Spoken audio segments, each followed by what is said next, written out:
Assalamualaikum buat seluruh Gen Z di seluruh penjuru Indonesia.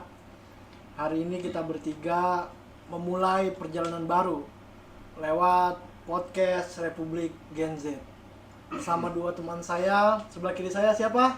Bro? Cak Ulum. Sebelah kanan saya siapa, Bro? Black. Kalau udah. Kenapa? Siapa namanya tadi, Bang? Black. Itu gimana itu filosofi? Bisa dipanggil Black ya? Iya. Ya dulu hitam lah lagi kecil, jadi dipanggil Black. Menaikkan mulu meren dia. Bukan karena memiliki background dunia hitam. Dunia kita. Bukan. Kelebihan kalau itu Ya, biasanya kan nama-nama lakop atau nama-nama samaran itu kan identik dengan Iya. sebuah Punya sebutan historis lah ya. historis. Punya historis. Ya karena memang dulu hitam. Dulu hitam. Karena hitam aja ya. Ya, hitam. Berarti ireng lah ya. Iya. Nah, kalau kita ngelihat nih, hari ini kita bawain tema podcastnya Republik Gen Z, yes. Bro Ulum, Bro Black, kira-kira kenapa nih kita bisa angkat tema podcast kita di Republik Gen Z? Kayak gitu. Silakan Cak. Ya, Republik Gen Z atau Gen Z ya.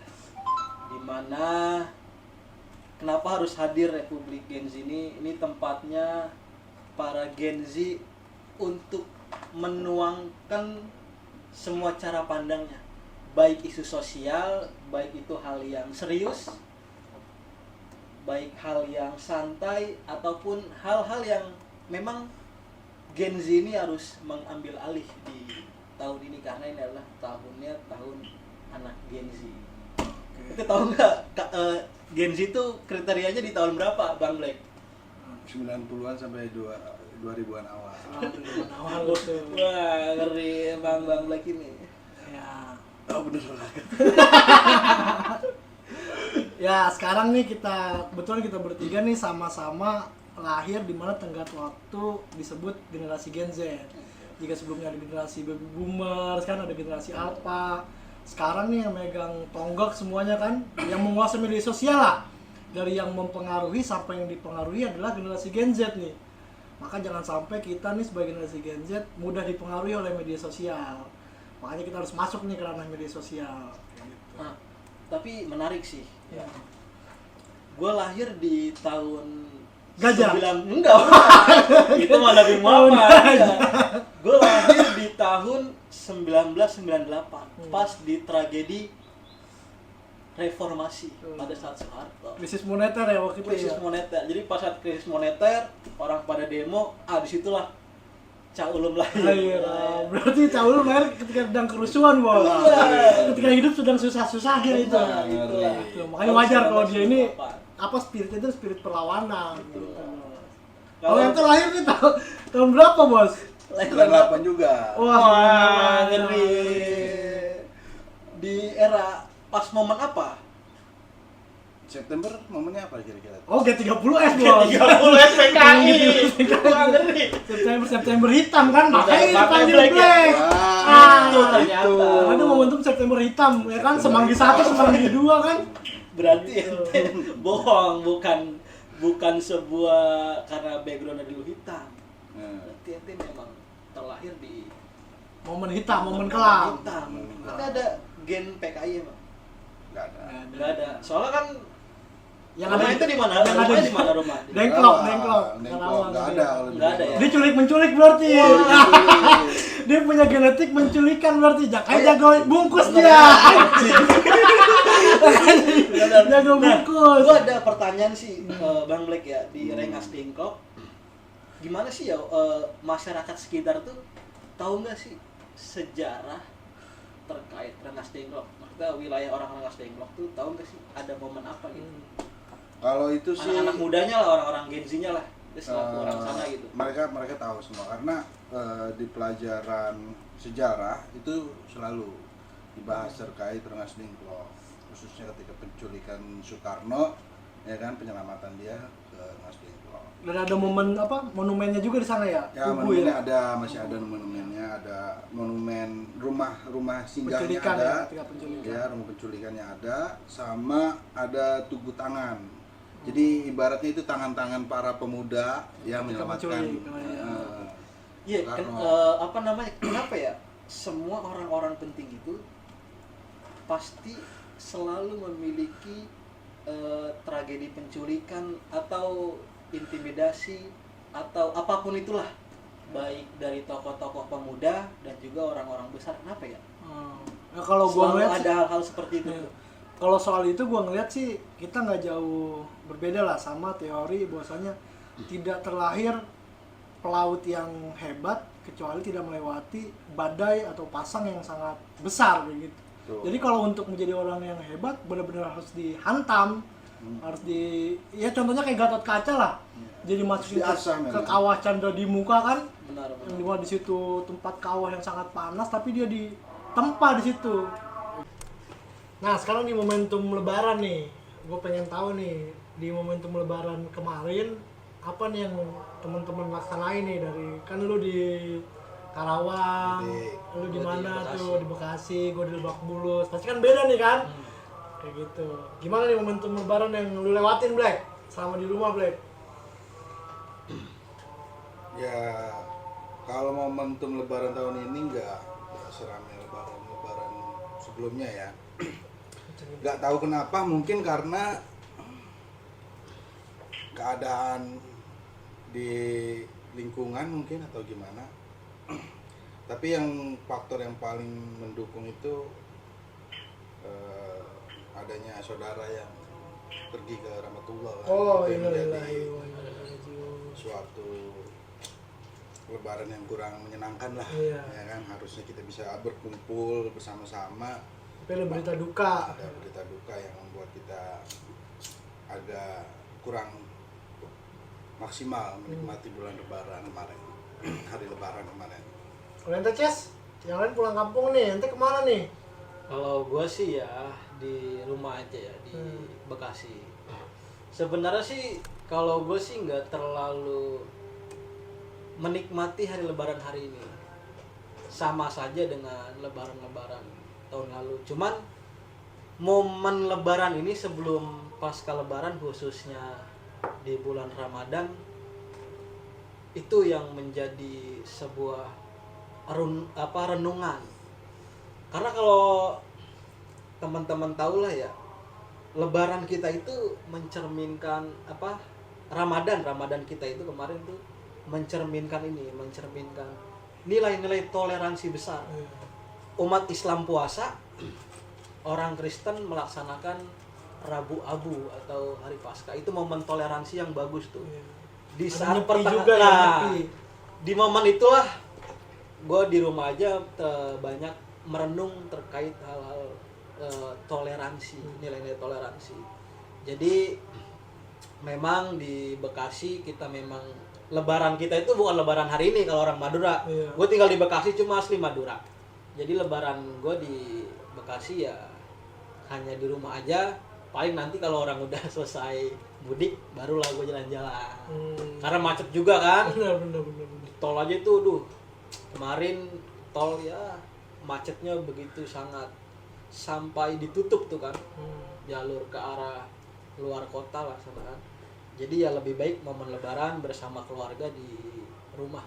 Itu salah satu momen yang sangat Intim lah ya. intim karena tadi kan dia momen Lebaran ada keluarga yang meninggal dan sebagainya, dan teman-teman yang Lebaran hari ini masih diselimuti oleh suasana keluarga, bersyukurlah. Betul. Benar kan?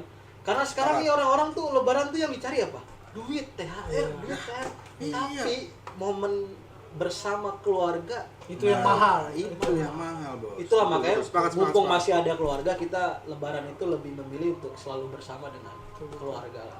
Tapi yang momentum Lebaran tuh kayak ngecharge lagi bos. Nah, iya. Dengan kita itu tuh momentum paling kita berserah diri bos.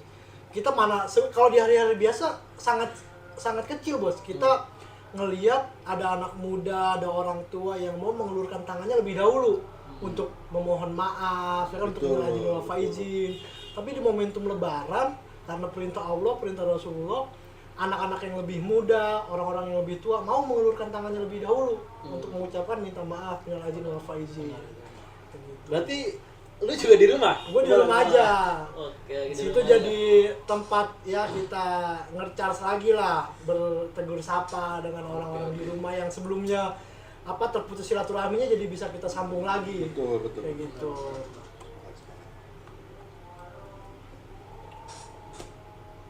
Yang Lebaran tahun ini tuh lebih syahdu lah. Syahdu, Kayak gitu, ya. lebih syahdu. Itu judul lagu apa itu ya? Syahdu. Roma Irama kayaknya ya. Ya. Pertemuan ya. Pertemuan. Pertemuan. Ya.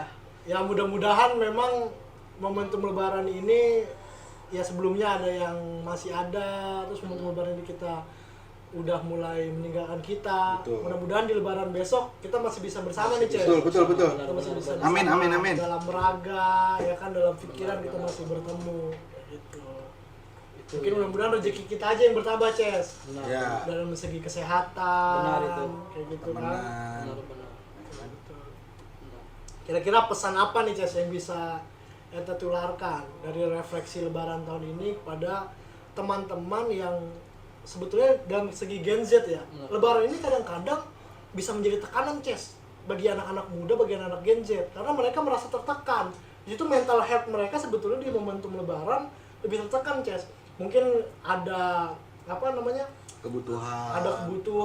ada pertanyaan-pertanyaan yang bikin mereka ini menjadi tertekan, Ces. Ya kan? THR lah. THR, Bukan itu doang. kerja di mana, Kapan nikah? kapan nikah, mana calonnya, itu pertanyaan yang sederhana, tapi bagi orang-orang tertentu itu nyelekit banget, Ces. Betul. Nah, gimana tuh, Ces, pandangan kita nih sebagai Gen Z ketika menemui pertanyaan-pertanyaan seperti itu, apa jawaban yang harus kita lontarkan, Ces? Benar. Nah, itu Gitu. salah satu penyebab beberapa generasi Gen Z kita ogah pulang kampung. Iya. Salah satu penyebab itu ada ya. Oh, Kalau betul. teman-teman lihat di Instagram tuh banyak kenapa nggak pulang? Ya karena takut ditanyain kapan nikah, ya kan.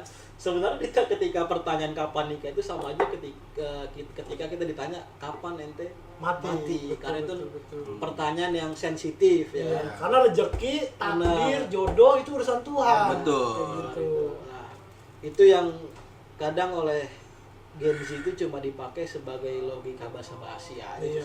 Iya, betul. Cuman kan ya kita sebagai Gen Z yang usianya memang sudah wayahnya, Iya. Ya, sudah waktunya lah. sudah waktunya ya kita hanya butuh ikhtiar dan juga mudah-mudahan diberikan kelancaran lah. Nah, untuk pesan di momen Lebaran ini paling intim adalah jangan lupa mendoakan orang tua. Bagaimanapun orang tua di Gen Z sekarang ini rata-rata Gen Z ini lebih nurut sama siapa? Pacar. Pacar ketimbang orang tua. Maka dari Wah, itu kayak lagu dong ya. lagu yang Hormati apa? hormati ibu. Ibu. Nah, Yang itu Roma Irama lain, keramat. kayak gitu, Iya, keramat, ya kan? Makanya tuh Gen Z itu rata-rata Gen Z itu pasti tahu lah lagu Roma Irama. Iya. Itu pasti tahu. Nah, oleh karenanya pesan untuk anak-anak Gen Z hari ini tadi jangan lupa mendoakan orang tua. Karena bagaimanapun kita harus mengkeramatkan kedua orang tua kita. Iya, betul. Itu titik paling inti. Kalau ente, Bang Black, Bro Black, Gimana buat Bang? anak-anak muda nih yang sedang gegana, gelisah galau merana. Gelisah Ya. merana. Nilai yang harus diambil sih selama bulan Ramadan dan juga Idul Fitri ya.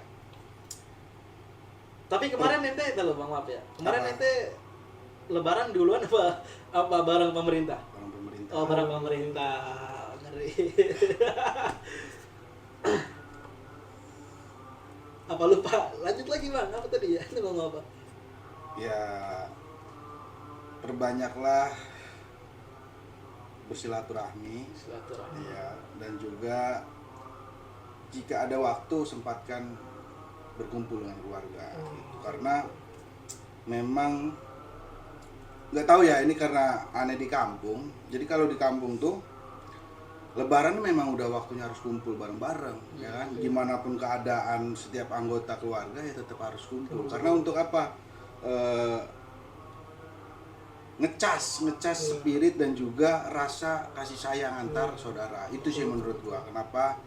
Ya bagi teman-teman yang bisa mudik, ya mudik. Kalau memang keluarganya ada di sini semua ya kumpul sama keluarganya di sini semua gitu. Karena memang itu adalah suatu nilai yang luar biasa positif menurut kami ketika bulan puasa dan juga bulan Ramadan. Ya emang harus dihilangkan lah ketakutan-ketakutan kita, Betul. trauma-trauma kita terhadap pertanyaan-pertanyaan yang tadi kita diskusikan tuh. Maksudnya kita nih udah bukan waktunya lagi lah untuk membandingkan diri kita dengan diri orang lain. Betul, Momen sepakat, lebaran sepakat. ini nih kita harus jadikan sebagai kita harus lebih baik dari diri kita sendiri, Iya. diri kita kemarin lah. Betul. Bukan membandingkan diri kita dengan orang lain, Betul, dengan tetangga, dengan kawan kita. Harusnya ini jadi refleksi. Yang merugi itu ketika diri kita ini lebih buruk dari diri kita di lebaran kemarin, kayak gitu. Jadi selama diri kita lebih baik dari lebaran kemarin, ya alhamdulillah, itu patut kita syukuri, kayak gitu. Betul, betul. Gitu Ces, jadi Ces. Yang bisa kita berikan pesannya lah kepada para Gen Z di luar sana, kayak gitu. Ya mungkin gampang menyerah Gen Z. jangan gampang menyerah, kayak lagunya The Massive. Yoi. Jangan Jangan menyerah, jangan menyerah. Kayak gitu. Nah kalau ini soal lagu nih Ces. Iya. Tadi kan Oke, kalau dia Nah. tadi kan captionnya ditutup dengan jangan menyerah. Jangan menyerah. Kalau aneh dengan Toniki. Toniki. Gembira adalah obat. gembira adalah obat. Yoi. Jadi hidup ini untuk rakyat Gen Z kuncinya cuma satu, gembira. Ada. Gembira adalah obat yang tidak dijual di toko obat. Gitu. Kalau aneh satu, kalau aneh no woman no cry. Wah. Gitu. Jadi banyak kebahagiaan yang bisa kita ambil Cas di dunia ini. Wanita pasangan itu cuma salah satunya. Betul. Banyak kebahagiaan yang bisa kita raih. Contohnya bagian orang tua yang wajib kita perjuangkan. Betul. Kalau kebahagiaan orang tua udah kita bisa perjuangkan, baru kita cari kebahagiaan yang lain. Kebahagiaan lewat pasangan kah, kebahagiaan lewat karir, ya kan? Benar. Kebahagiaan lewat pendidikan. Itu adalah sebuah pilihan lah. Dan saya memilih untuk membagian orang tua terlebih dahulu. Begitu, Ces. Tetap semangat buat seluruh Gen Z di luar sana. Salam merdeka. Merdeka. Allah.